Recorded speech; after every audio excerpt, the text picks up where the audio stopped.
Para a nossa aula de hoje, nós vamos estabelecer a nossa abordagem acerca de Aristóteles, tá?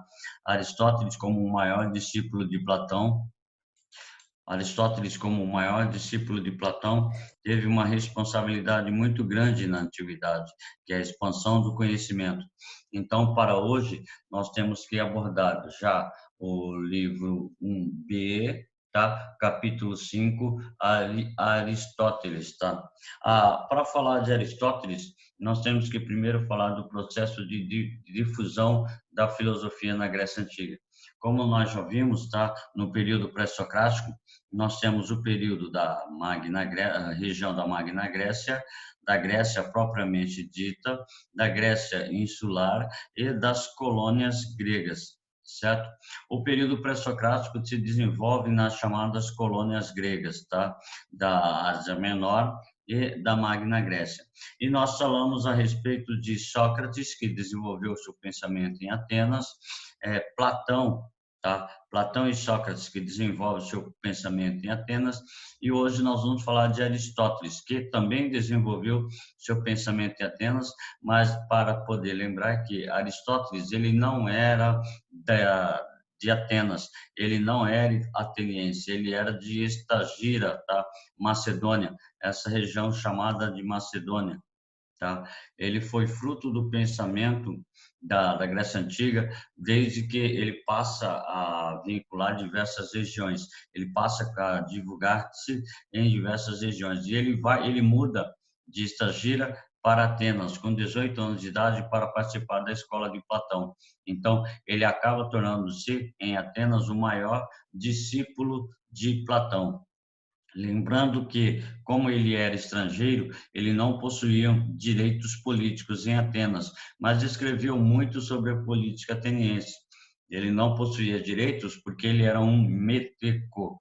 Meteco é todo aquele que é estrangeiro. Então, ele não possuía direitos em Atenas e, como ele foi o principal discípulo de Sócrates, quando Sócrates falece, Sócrates tinha uma escola chamada de academia. Então, o maior discípulo do mestre deveria assumir a escola. Platão morre e Aristóteles não pôde assumir a escola de Platão, porque Aristóteles ele era meteco, estrangeiro. O simples fato de ser estrangeiro impedia que ele fosse o detentor do potencial da escola de Platão. Então, para relembrar, Aristóteles ele não é da Grécia Antiga, ele é da região da Macedônia, tá? Ele é da região de Estagira, ele muda para Atenas. Lá em Atenas ele torna-se aluno da escola de Platão, aluno da academia de Platão, e com isso ele torna-se o maior discípulo de Platão. Tá? Embora as suas ideias sejam diferentes das ideias do seu mestre, ele torna-se o primeiro grande filósofo, o primeiro grande seguidor de Platão. Seguidor, mas ele contesta a teoria do seu mestre, ele vai contestar a teoria de Platão, ele vai caminhar para o campo da experimentação, o campo da observação. Platão dizia que o campo da observação pode nos conduzir ao erro. Aristóteles fala que é a observação que me permite a formulação de uma ideia perfeita, de uma ideia verdadeira. Então, a partir disso, nós podemos dizer que toda a vida e obra de Aristóteles resume-se, tá, a um processo de fortalecimento do pensamento clássico grego. Tá? Então, a vida e obra de Aristóteles está associada ao desenvolvimento das práticas da Grécia Antiga. Tá? Na Grécia Antiga, nós estamos falando da filosofia do pensamento clássico grego. Então, nós podemos dizer que ele não era de Atenas, ele era de Estagira, na Macedônia. Tá? Então, os períodos do desenvolvimento do pensamento aristotélico se desenvolve através da sua migração ou da sua mudança da Macedônia para a Grécia, de Estagira para Atenas, onde ele começa a difusão do pensamento clássico grego. Tá? Ele divide-se em 3 fases. Primeira fase que nós vamos ver agora, entre os 18 e os 36 anos, tá? quando ele sai da Macedônia, estabelece a busca pelo pensamento, e estabelece a busca pelo pensamento visando um estudo sistemático da filosofia, mas ele queria estabelecer um estudo sistemático das, dos animais e das plantas, da observação dos fenômenos naturais. Quando ele chega na escola de Platão, em Atenas, na Academia de Platão, ele percebe que a realidade era outra, que a realidade do pensamento platônico era outra. E ele passa a estabelecer suas observações e questionamento em relação ao seu mestre. Tá? Então, ele, dos 18 aos 36 anos, ele está em Atenas, ele está ligado diretamente à Academia de Platão. Com isso, ele torna-se o maior discípulo de Platão. Portanto, o pensamento clássico grego de Platão também recebe auxílio de Aristóteles no seu processo de difusão. Então, para dizer isso, nós falamos que o discípulo, no caso Aristóteles, exalta o seu mestre, no caso Platão. Só que, ao mesmo tempo, Aristóteles, ele questiona, tá?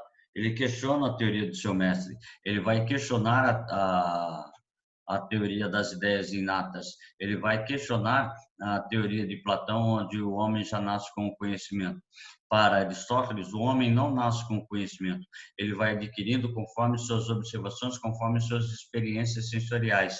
Então, já aí um ponto de discordância entre Aristóteles e Platão, tá? Suas abordagens são especulativas, voltadas para a visão platônica, ou seja, ao mesmo tempo em que ele tem sua própria visão, ele não abandona os estudos da academia, ele não abandona os estudos a respeito ou em torno do platonismo, porque para ter a base do seu pensamento, para ter a base da fundamentação da sua teoria, ele estabelece uma crítica contundente ao pensamento de Platão.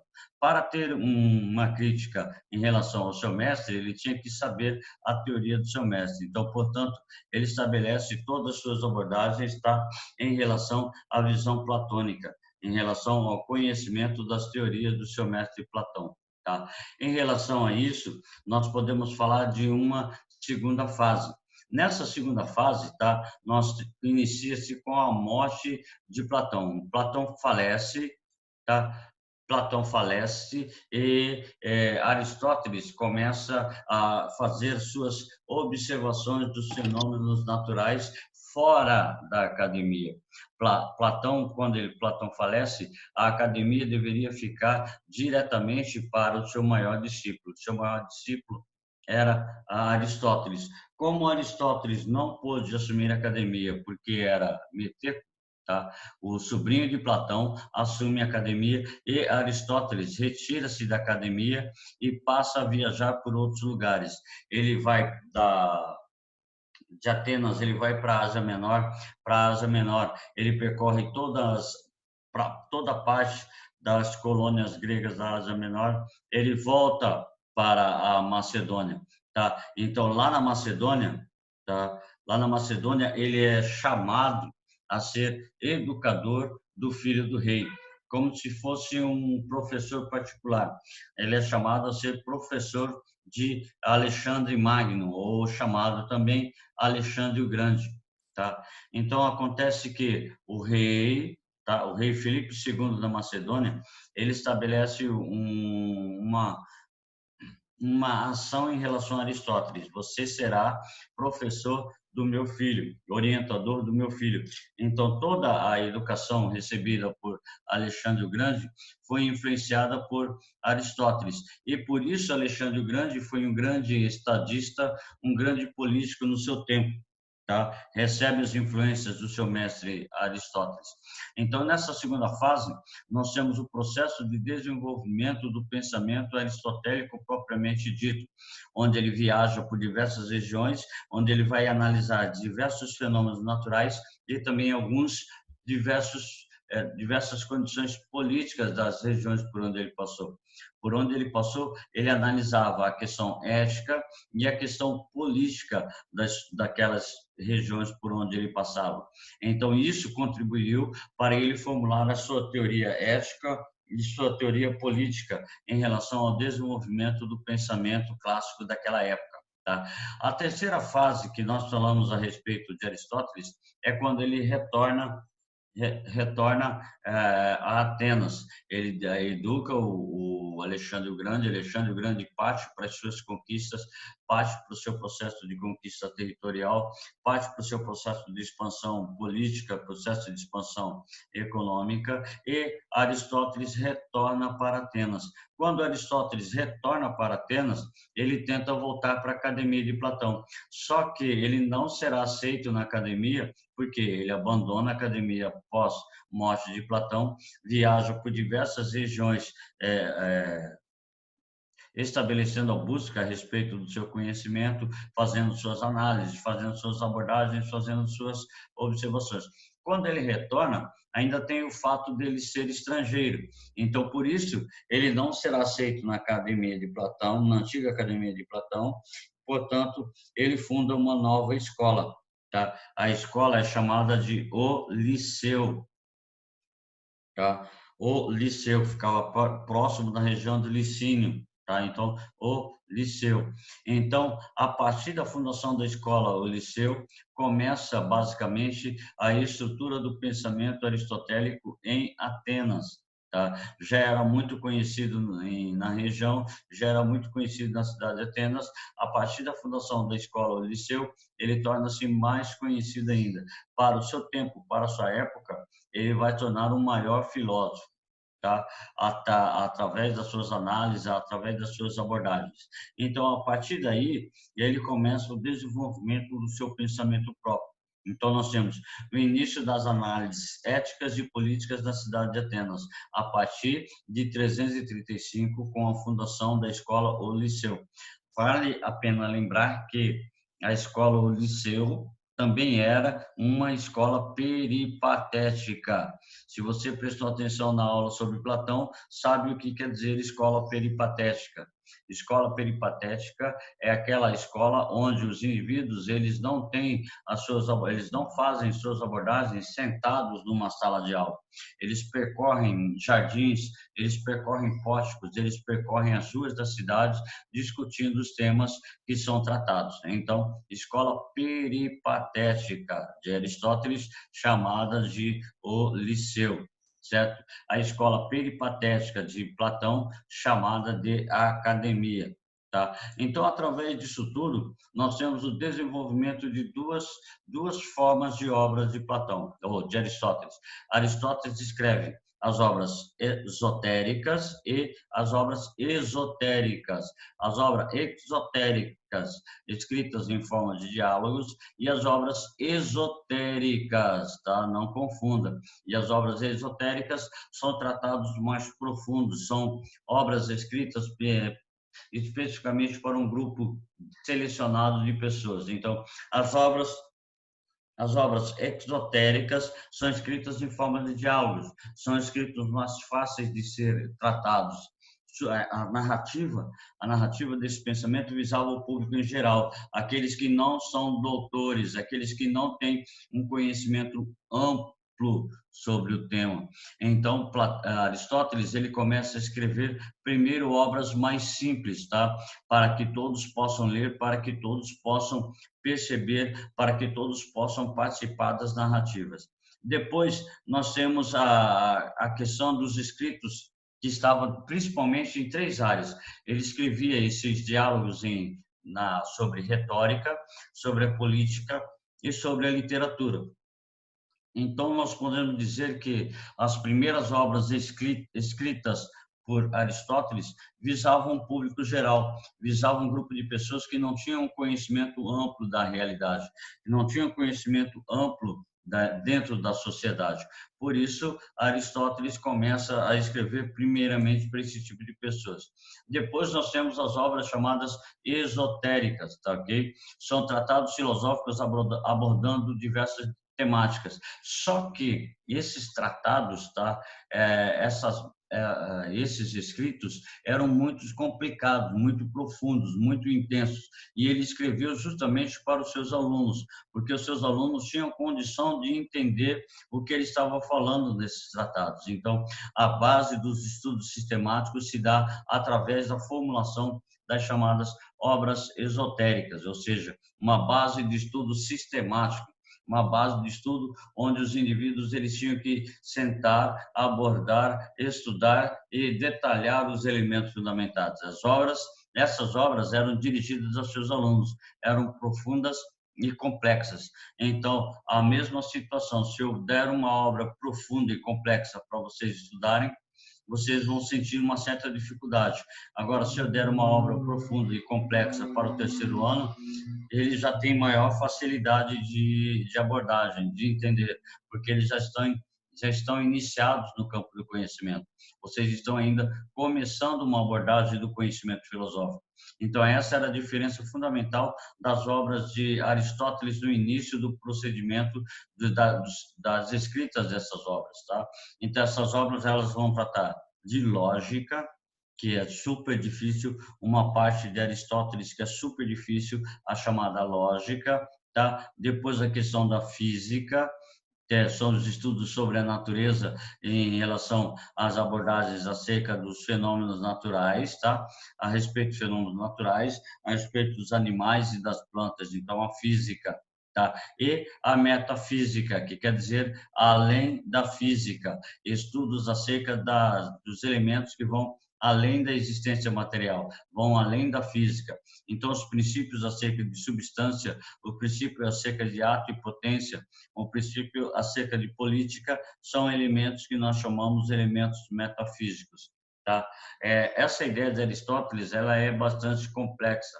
Ela é bastante complexa e bastante difícil de ser estudada e facilmente entendida, certo? Por isso que nós temos que abordar Aristóteles em diversos níveis. Por exemplo, hoje nós vamos colocar a introdução de Aristóteles. A próxima aula a gente fala a respeito mais profundo a respeito sobre a teoria do ato e potência e depois a gente fala a respeito da política. Então vamos dividir Aristóteles em 3 períodos para poder facilitar o seu entendimento. E para fechar essa parte, essas obras esotéricas, o conjunto delas, o conjunto de lógica, o conjunto da física, o conjunto de metafísica, são chamados de corpos aristotélicos, ou seja, formulam uma ideia que estão interligadas um ao outro, tá? Uma obra interliga a outra, exibindo, tá, todo o potencial do pensamento de Aristóteles. Aí nós temos uma fragmentação a respeito das obras de Aristóteles, tá? O órgão, tá? Escritos a respeito de lógica. Então, tudo que se trata de lógica está na obra Órgão, tá? Tratado sobre lógica. Nós temos os elementos de física e filosofia natural. Análise da physis, tá? Nós estudamos no início do ano o termo physis. O termo physis quer dizer física ou natureza, tá? E a própria classificação dos animais estão no curso de filosofia natural de Aristóteles, tá? A respeito disso, essas abordagens são essenciais para compreender os fenômenos da natureza, tá? A psicologia, texto sobre a alma, por favor, lembrando que aqui a palavra alma não tem significado religioso, tá? A alma é a respeito do raciocínio ou a razão, tá? A alma está ligada a raciocínio ou a razão. A alma só terá um conceito religioso quando nós entrarmos em filosofia medieval. Aí o conceito de alma passa a ter um conceito religioso, passa a ter um conceito fundamentado na religião, certo? Então, a psicologia, que também não tem nada a ver com a psicologia atual, a psicologia que não tem nada a ver com os elementos da psicologia contemporânea, era um estudo acerca do raciocínio, acerca do pensamento humano. Tá? A metafísica, que é considerado um dos trabalhos mais importantes de Aristóteles, por tratar sobre as causas e os princípios primeiros. Qual é a causa e o princípio de todas as coisas? Tá? Aristóteles trata. Escritos sobre ética e política, tá? A Ética, a Nicômaco, e a obra Política, a famosa Política de Aristóteles, onde pressupõe-se o seu ensinamento acerca da política. E escritos sobre a arte e a história, que vai tratar a respeito do conhecimento mimético. Por favor, é a reprodução, tá? Conhecimento mimético, a reprodução através da arte. Como você reproduz uma estátua, você reproduz uma pintura, você reproduz uma obra de arte. Então, como isso pode acontecer e qual é a importância desses elementos fundamentais? Uma outra parte importante do pensamento de Aristóteles é o que nós chamamos de divisão das ciências. Ele divide as ciências em alguns diversos grupos. O primeiro grupo é chamado de ciências teoréticas. Estudam aquilo que existe independente da vontade e das ações humanas, como, por exemplo, os fenômenos naturais, tá? Ou a física natural, certo? Independente da sua vontade, os fenômenos naturais existem e estão no mundo, que podem ser estudados, tá? São elas, metafísica, tá? Desculpem o erro, metafísica, física e a própria matemática. Existem independentemente da nossa vontade, elas estão no mundo, elas fazem parte dos fenômenos naturais. Elas são chamadas de superiores,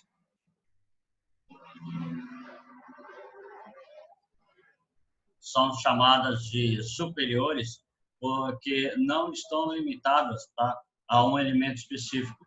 Elas estão baseadas ao princípio da natureza. Então, não se pressupõe um elemento específico como tal. Tá? Dentro das divisões das ciências ainda temos o grupo das ciências práticas.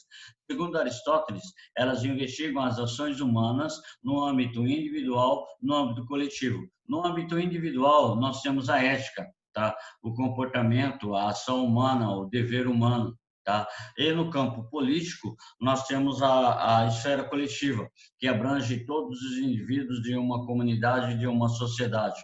Então, esses indivíduos estão ligados diretamente a um campo, tá? Estão ligados diretamente ao campo de desenvolvimento do conhecimento coletivo. Então, a política no âmbito coletivo e a ética no campo individual. Praticamente, essas divisões das ciências permitem que Aristóteles chegue ao conhecimento das ciências metafísicas, ou seja, metafísica, ela trata dos princípios da realidade sensível, que, como matéria e forma, parecem ser estruturas fundamentais da realidade, dos números e da matemática, ou seja, o que é matéria e o que é forma para Aristóteles.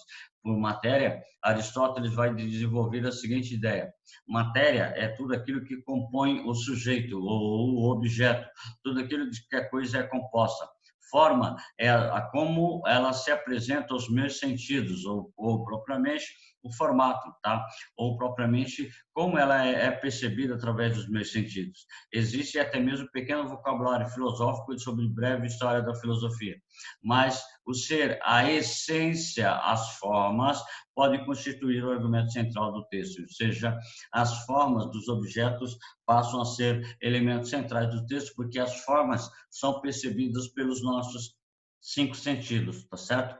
Então, por isso as formas, elas têm um papel central no pensamento de Aristóteles. Aí vem a ideia do que é substância, tá? Segundo Aristóteles, substância, ela é aquilo que é a origem de todos os seres e permite conhecer, ou seja, qual é a matéria deste aparelho, tá? Aí eu começo a descrever, então é aquilo que é a origem. Então a origem estaria, para Aristóteles, a origem das coisas estaria na matéria.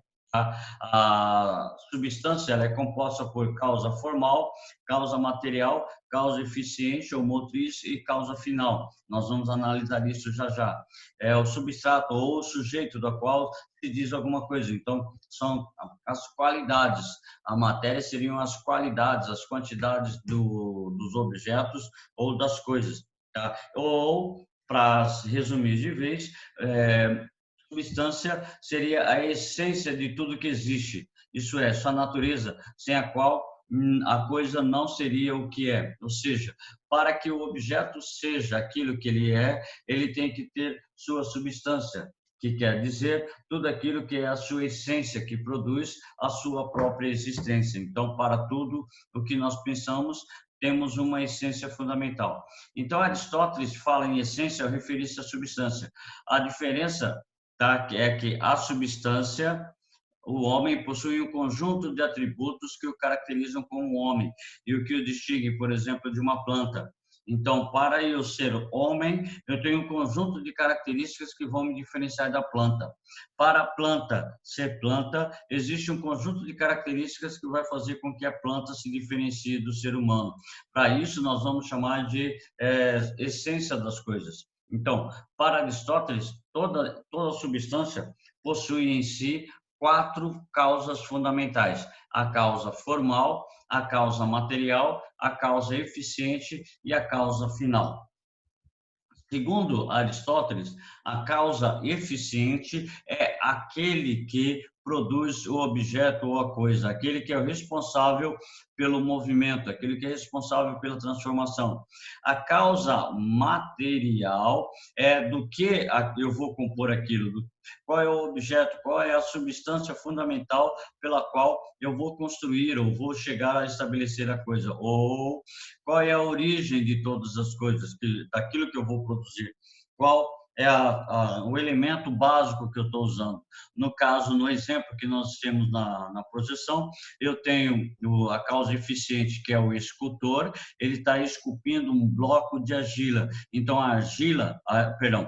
bloco de mármore, tá? Esse bloco de mármore seria, então, a causa material, a matéria, ok? Seria aquilo que está fazendo com que eu transforme a coisa. Então, a causa eficiente seria o artesão. A causa material, o bloco de argila. A causa formal seria a forma que eu vou dar em relação a essa substância, em relação a essa matéria, tá? E a causa final é o objetivo pelo qual eu construí o objeto ou a coisa, certo? Então, causa eficiente é o indivíduo que produz, causa material é aquilo que a matéria-prima que eu faço o objeto ou a coisa, a causa formal é a forma que eu vou dar ao objeto ou a coisa, e a causa final, por que foi construído, qual é o objetivo dessa construção.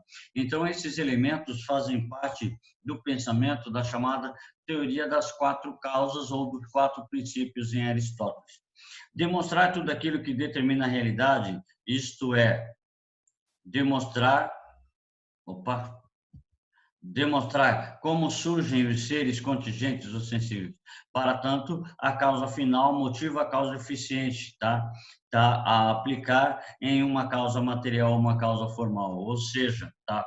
A ideia de que a causa eficiente tem uma ligação direta com a causa final, porque se eu vou produzir, eu tenho um objetivo, a causa final seria o objetivo pela qual eu estou produzindo a coisa. Então, esses elementos se desenvolvem através do elemento fundamentado que nós vamos chamar teoria das 4 causas, tá? Para você poder memorizar melhor, para você fixar melhor, tá? Essa nossa aula, eu preciso que você faça o exercício da página 4, o livro 1B, tá? Exercício da página 4, livro 1B. Repetindo novamente, para que você possa memorizar esse trecho que nós abordamos, eu preciso que você faça o exercício da página 4, exercício 1B, fazer no caderno. Exercício da página 4, o livro 1B de Introdução à Filosofia. Certo? No mais, era isso que a gente tinha para tratar hoje. Espero que te mandar foto da tarefa? Página 4, livro 1B. Tá, beleza. Ok? Repetindo, tarefa para ser feita no caderno, exercício, página 4, livro... É para te mandar essa tarefa? Oi? É para te mandar? Como é que a gente faz para te mandar? Não, não é para mandar, é para fazer no caderno. Ai, beleza, Rony. Tá ok? página 4, exercício da página 4, livro 1B, tá ok? No mais, para você